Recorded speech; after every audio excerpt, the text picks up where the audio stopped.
कैसी रोशनी आ रही है झोपड़ी के अंदर से? इसके अंदर तो तारावती रहती है ना? सुनो बहन, रात का समय हो रहा है, जल्दी चलो यहाँ से। यहाँ बिल्कुल मत रुको, मैंने सुना है कि ये काला जादू करती है। जल्दी चलो यहाँ से, वैसे ये सुनसान रास्ता है। दोनों फौरन वहाँ से चली गईं। झोपड़ी के अंदर क्या हो रहा था उन्होंने देखने की भी कोशिश न की। पूरे गांव में तारावती को सब बहुत बुरी औरत मानते थे, उसे दुत्कारते रहते थे। यहाँ तक कि तारावती गांव वालों के डर से गांव के बाहर ही एक झोपड़ी बनाकर रहा करती थी। अगली सुबह तारावती ने इष्ट देवता की पूजा की। तारावती गर्भवती थी। आपके चरणों में कोटि कोटि नमन। जिस श्राप की वजह से मुझे परीलोक से निकाला गया था, उसका पश्चाताप करने का समय आ गया है। मैंने अपनी सारी शक्तियाँ अपने पेट में धारण कर ली हैं। जैसे इस बच्ची का जन्म हो जाएगा, वो सर्वशक्तिशाली होगी। मेरी बच्ची जैसे ही 18 साल की होगी, मेरी सारी शक्तियाँ मेरी बच्ची को विरासत में मिल जाएंगी। पास से ही कुछ औरतें गुजर रही थीं। हे भगवान, ये क्या जादू है? इस चुड़ैल को तो देखो उमा, इसका पेट देख कितना बाहर आ रहा है। लगता है गर्भवती है, 9वां महीना चल रहा है। अरे ये क्या बकवास कर रही है तू? जरा मुझे भी तो ढंग से देखने दे। हे राम, तू सही बोल रही है। अरे इसको कल ही तो मैंने बाजार में देखा था। गर्भवती तो नहीं लग रही थी कहीं से भी, पतली दुबली लग रही थी, लेकिन आज तो ऐसा लग रहा है कि मोटा डाबर खाकर बैठी है। वो दोनों औरतें डर के मारे फौरन राजा के दरबार में पहुंची। राजा को ये सारी बातें बताईं। राजा ने सैनिकों को तारावती को लेकर आने के लिए कहा।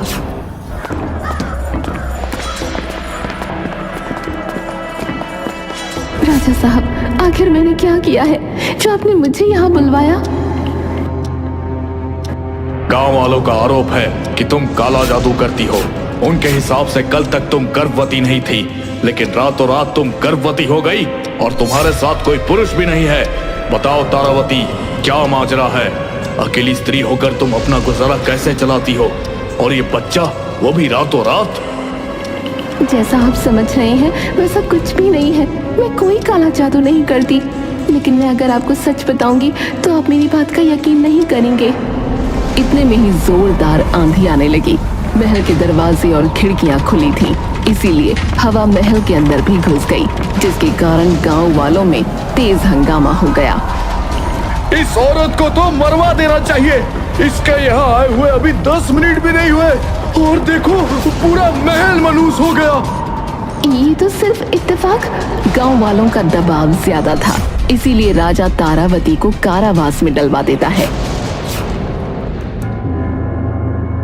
लेकिन गर्भवती औरत को फांसी के फंदे पर नहीं चढ़ाया जा सकता था, इसीलिए राजा का आदेश था कि जब तक तारावती मां नहीं बन जाती तब तक उसे कोई भी परेशानी नहीं आनी चाहिए।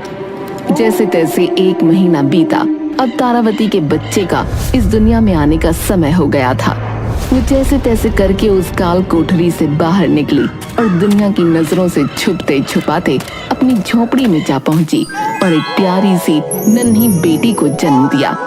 मैं जानती हूँ कि अब तक पूरे महल में मेरे भागने की खबर फैल गई होगी और सैनिक आते ही होंगे मुझे लेने के लिए, लेकिन मैं अपनी बच्ची को उनके हवाले नहीं कर सकती। तारावती एक दूसरी झोपड़ी के आगे अपनी बेटी को रखकर वहां से भाग गई। दरवाजे के बाहर से बच्चे के रोने की आवाज सुनकर एक औरत ने दरवाजा खोला। हे राम, ये प्यारी सी बच्ची, ये कौन छोड़कर चला गया? कितनी प्यारी है और रो रही है। औरत फौरन उस बच्ची को अपनी गोद में उठाकर घर के अंदर ले गई।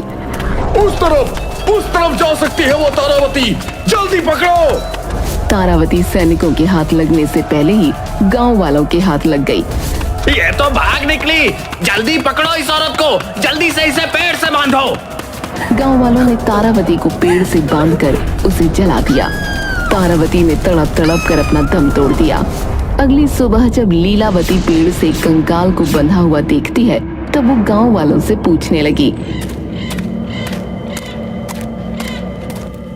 अरे लीलावती, तुम कहाँ सो रही थी? रात को बड़ा हंगामा हुआ पूरे गांव में। वो थी ना तारावती, अरे वही डायन, उसको जला दिया इस पेड़ से बांधकर। रात को जेल से भाग निकली थी। लेकिन वो तो माँ बनने वाली थी ना, तो क्या उसका बच्चा भी? अरे नहीं नहीं, लगता है वो बच्चे को जन्म दे चुकी थी, लेकिन उसका बच्चा कहाँ है ये कोई नहीं जानता। अब लीला को कुछ कुछ समझ आ रहा था। वो घर गई, उसने उस प्यारी सी मासूम बच्ची का चेहरा देखा। उस बच्ची के चेहरे में उसे तारावती की झलक नजर आई। मैं तुम्हें गांव वालों के हवाले नहीं करूंगी, तुम्हें भगवान ने मेरी झोली में डाला है। वैसे भी मेरा पति इस दुनिया से जा चुका है, मेरा इस दुनिया में कोई नहीं था। अब तुम मेरा सहारा बनकर आई हो। तारावती के साथ जो हुआ इसमें तुम्हारी कोई गलती नहीं। आज से तुम्हारा नाम नयनतारा है। तुम्हारे नाम में तुम्हारी माँ हमेशा शामिल रहेगी। नयनतारा दूसरी बच्चियों से अलग थी, इसीलिए वो तेजी से बड़ी हो रही थी। नयनतारा का ये बदलाव लीला देख रही थी और सब समझ रही थी कि नयनतारा बाकी बच्चों से अलग है। नयनतारा पर गांव वालों की बुरी नजर न पड़े, इसीलिए वो गांव के बाहर एक कुटिया में रहती थी।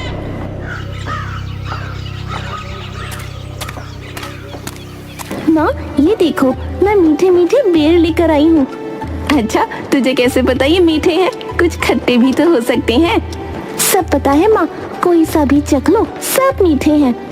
नयनतारा कोई साधारण लड़की नहीं थी, बल्कि वो एक जादुई लड़की थी। लीला को भी काम में कोई भी मुसीबत आती तो नयनतारा अपने जादू से चुटकियों में वो काम पूरा कर दिया करती थी। अरे बारिश की वजह से लकड़ियाँ गीली हो गई हैं। मुझे भी याद नहीं रहा कि रात को बारिश हो सकती है। मैंने लकड़ियों को अंदर रखा ही नहीं। अब खाना कैसे बनेगा? तभी नयनतारा उन्हीं गीली लकड़ियों में आग लगा देती है। इसमें इतनी हैरानी की क्या बात है माँ?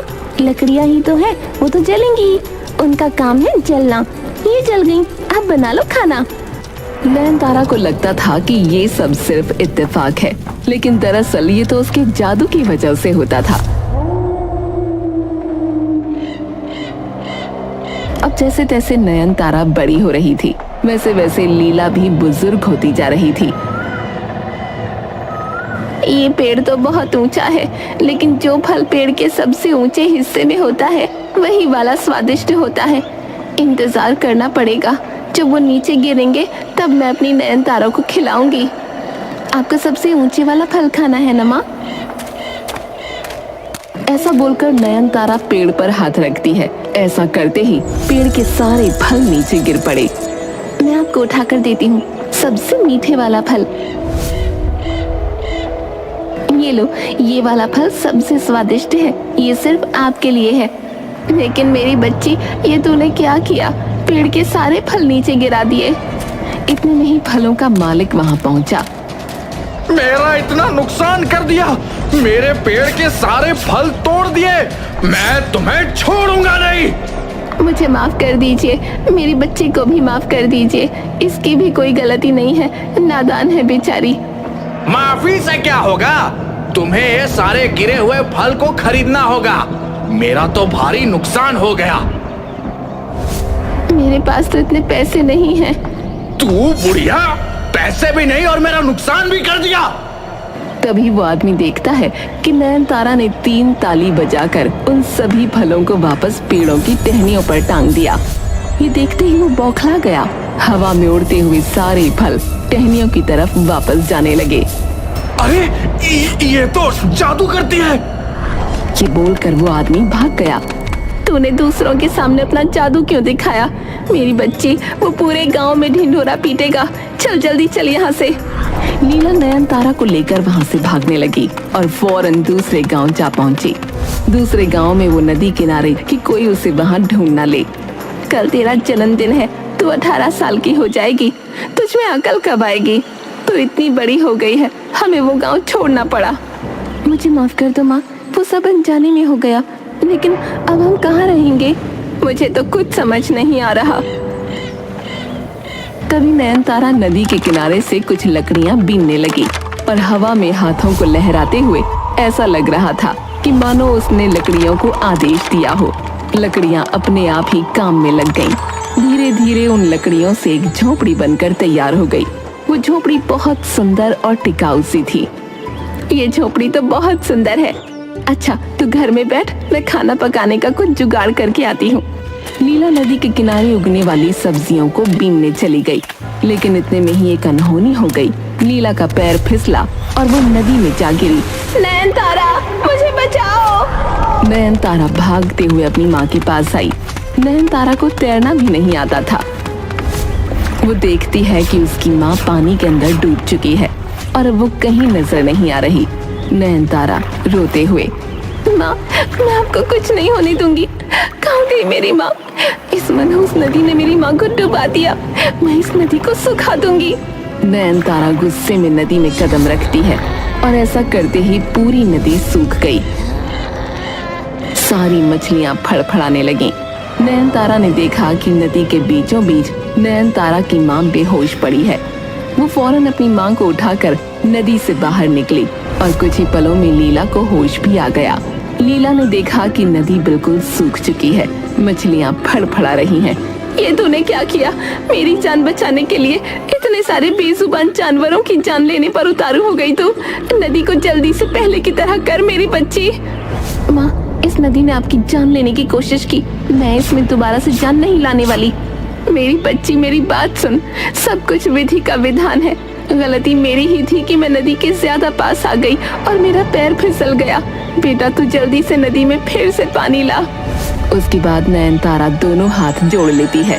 देखते ही देखते नदी फिर से लहराने लगी। नदी में पानी भर गया। माँ, शुक्र है कि आप ठीक हो। खाने की चिंता आप मत करो, वो मैं देख लूंगी। आप चलो घर के अंदर। लीला जानती थी कि नयनतारा में बहुत ज्यादा शक्तियां हैं। नयनतारा अपार शक्तिशाली थी और अब वो 18 साल की होने वाली थी। कल सुबह होते ही मैं नयनतारा को सारी सच्चाई बता दूंगी। नयनतारा को अपनी शक्तियों का अभी एहसास नहीं है। अगर ऐसा ही रहा तो कहीं उसके हाथों कोई अनहोनी ना हो जाए। मुझे उसे सच्चाई बतानी ही होगी। अगली सुबह हुई। जन्मदिन की ढेर सारी बधाई हो मेरी प्यारी सी नन्ही परी। अब तो मैं बड़ी हो गई हूँ ना माँ। अब आप मुझे नन्ही परी क्यों बोल रही हो? मेरे लिए तो तू हमेशा नन्ही परी रहेगी। आज तू 18 बरस की हो गई है। मैं तुझे तेरी जिंदगी से जुड़ा एक बहुत बड़ा सच बताना चाहती हूँ। मेरी बात ध्यान से सुनना। मैं तेरी माँ नहीं हूँ। ये कैसा मजाक है माँ? तेरी माँ का नाम था तारावती। वो तुझे जन्म देते ही मर गई। गांव वालों ने मार डाला उसे। तेरी माँ ने कभी किसी का कुछ नहीं बिगाड़ा था। कोई नहीं जानता था कि वो कहाँ से आई है, तेरे पिता कौन है। ये सारे राज तेरी माँ के साथ ही चले गए।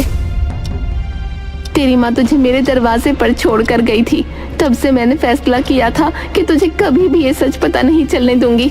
मुझे डर था कि कहीं ये सच जानने के बाद तेरे मन से मेरे लिए प्यार कम ना हो जाए। मेरे लिए ही मान पाना बहुत मुश्किल है माँ कि आपने मुझे जन्म नहीं दिया। लेकिन माँ तो मेरी आप ही हो। मेरी वजह से आप गांव वालों से लड़कर गांव छोड़कर यहाँ रहने आ गई। मुझे अकेले पाल पोस कर बड़ा किया। नयनतारा अपनी माँ के गले लग गई और खूब रोने लगी। अब मेरी बात ध्यान से सुन। तेरी माँ कोई आम इंसान नहीं थी। जैसा कि मैंने कहा कि कोई नहीं जानता वो कौन थी, और अपनी माँ की तरह ठीक तू भी कोई आम लड़की नहीं है। तू एक जादुई लड़की है। तेरी शक्ति दिन ब दिन बढ़ती जा रही है। ये जरूरी है कि तुझे तेरी शक्तियों के बारे में पता हो, तुझे तेरी ताकत का अंदाजा हो। कल जब तूने नदी को सुखा दिया तो मुझे पता चला कि तेरे अंदर की जादुई शक्तियाँ मेरी सोच से कहीं गुना ज्यादा हैं। कोई तेरा गलत इस्तेमाल ना करे, इसलिए तुझे मजबूत बनना होगा और अपनी शक्तियों पर काबू करना सीखना होगा। कि इतने में ही नयनतारा के कानों में आवाज गूंजने लगी। वो आवाज तारावती की थी। नयनतारा की आंखों के आगे वो सारा मंजर आ गया जब उसकी माँ को पेड़ से बांधकर जलाया जा रहा था। नयनतारा का बदन लाल हो गया और अचानक से ही उसके कंधों पर पंख आ गए। ये तुझे क्या हो रहा है मेरी बच्ची? ये पंख, तेरा बदन। नयनतारा पूरी तरह एक परी में बदल चुकी थी। मेरी माँ तारावती को पेड़ से बांधकर जला दिया गया। वो सब मैं अभी अपनी आंखों के सामने होता हुआ देख रही थी। मैं किसी को नहीं छोड़ूंगी। मैं उस गांव में तबाही ला दूंगी, सब कुछ जलाकर राख कर दूंगी। ऐसा कहकर नयनतारा अपने पंखों का इस्तेमाल करके उड़ चली। मेरी बात तो सुन मेरी बच्ची, वहाँ खतरा है। नयनतारा फौरन गांव पहुंची। लीला भी नयनतारा के पीछे पीछे भाग रही थी। लीला बहुत बुजुर्ग हो चुकी थी, इसीलिए वो पीछे रह गई। जब तक लीला गांव पहुंची, उसने देखा कि चारों तरफ तबाही मची हुई है। लोग इधर से उधर भाग रहे थे।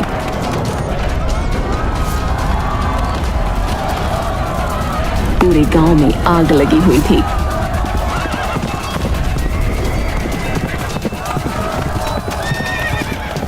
ये कैसी राक्षसी है हमारे गांव में? सैनिकों, जल्दी हमला करो। लेकिन नयनतारा कहाँ किसी के हाथ आने वाली थी। नयनतारा आग की बरसात करने लगी, कभी पत्थर तो कभी तीर। नयनतारा के मन में बदले की भावना का कोई अंत नहीं था। मेरी बच्ची, मेरी बात सुन। इन गांव वालों और तुझ में क्या फर्क रह जाएगा? जो इन्होंने तेरी माँ के साथ किया, उसका बदला तू इस तरह से ले रही है। ये सब देखकर तेरी माँ को बहुत बुरा लगेगा। तेरी माँ को इन्होंने इस गलत फहमी में मारा कि वो एक बुरी औरत थी, वो उनके लिए खतरा बन सकती थी। लेकिन वो असली खतरा तू क्यों बन रही है मेरी बच्ची? तू ऐसी नयनतारा नहीं है। नीला की बातें सुनकर नयनतारा अब होश में आ रही थी। उसने चारों तरफ की आग को बुझा दिया, सभी लोगों के घरों को पहले की तरह ठीक कर दिया। महाराज, मैं आपसे प्रार्थना करती हूँ, मेरी बच्ची को कुछ मत करना। उसने अपनी गलती सुधार ली है। महाराज भी सैनिकों को इशारा कर कदम वापस लेने को कहने लगे कि इतने में ही आसमान नीला पड़ गया। बादल गरजने लगे और इसी के साथ ही तेज रोशनी से कुछ परियां निकलकर बाहर आने लगी।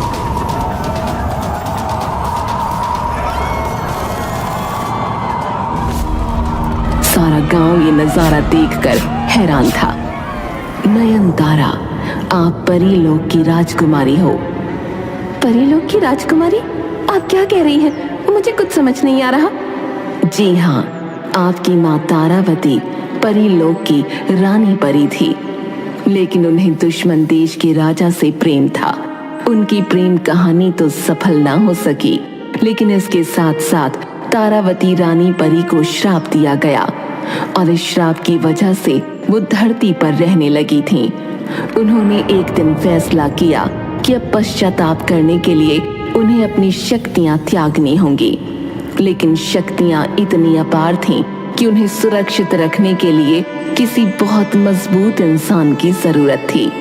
इसीलिए उन्होंने आपको अपने पेट में जगह दी। आप अपनी माँ की शक्तियों के साथ ही पैदा हुई हो।